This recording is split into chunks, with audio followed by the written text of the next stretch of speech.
Hello, Kaleo churches. People don't buy what you do, they buy why you do it. People don't buy what you do, they buy why you do it.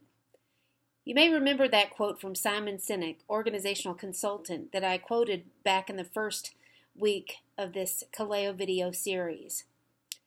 Finding your why is one of the most important things that we can do as we embark on ministry to young adults.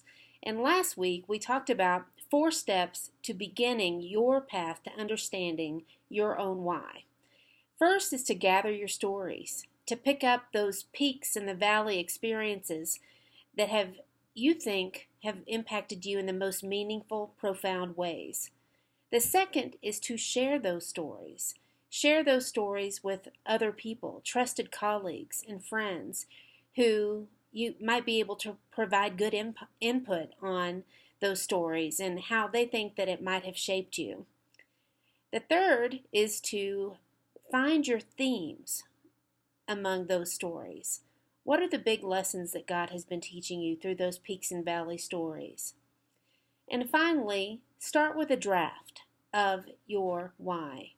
I blank so that blank. I teach and lead so that churches will be equipped to do ministry to young adults. That would be a why an example of a why statement. And so today I'd like to talk to you a little bit about revising and refining your why statement. And there are 2 different methods to do this, and one is a little bit more intimidating, nerve-wracking than the other. And the first one is what's called the friends method. Make a list of what I call your 2 a.m. friends. These are friends that you could call on at 2 o'clock in the morning if you needed something, and they in turn could call on you. When you look at this group of friends, one by one, pull them away, meet with them, and ask them, why are we friends? Don't be worried if they give you a funny expression or if they look like you might have 3 heads, because it's a hard question to answer. First of all, friendships are rooted in feeling, and so it's not easily able to be put into words. And so they may struggle a little bit. And second of all, you're asking them a why question. And if you remember from last week, why questions are emotional questions. So you're hitting them with a double whammy. And so if they look at you weird and then they are quiet, it's okay. And don't panic. Just wait for them to answer. When they're quiet, they're thinking. And they're connecting with that emotional part of what you bring to their friendship. It's an important process, and don't interrupt them when they're trying to connect with that emotional side. Feelings can be difficult to verbalize, and giving them that quiet space enables them to connect with that. You have to be comfortable with the silence, and you have to wait after you have waited for them to connect with that reason or reasons for your friendship. Start listening to them as they talk and wait for the turn. The turn is whenever they start talking less about you and more about how you make them feel.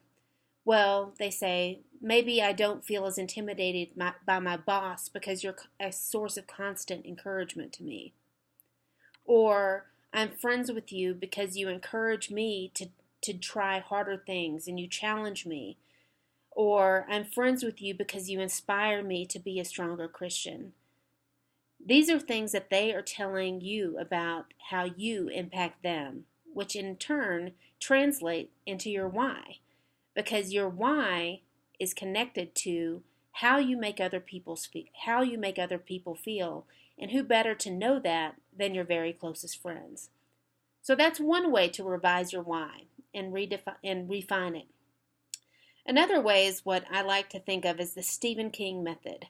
Stephen King, as you know, is a prolific horror novelist, and he's written, many books, probably well into over 100 of books on different topics and even in different genres. But What Stephen King does is he faithfully will draft the first draft of a novel, and he puts it in a drawer for a given period of time, even up to a year.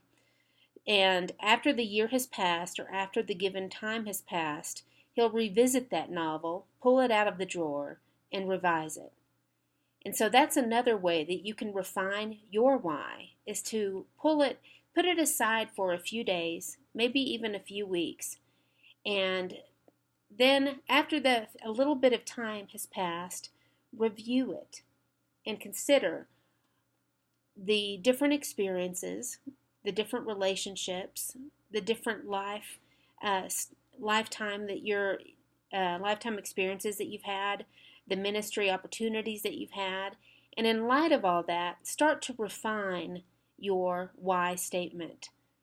As you do this, and if you do both of them, you'll get closer and closer to the heart of a clear, consistent why.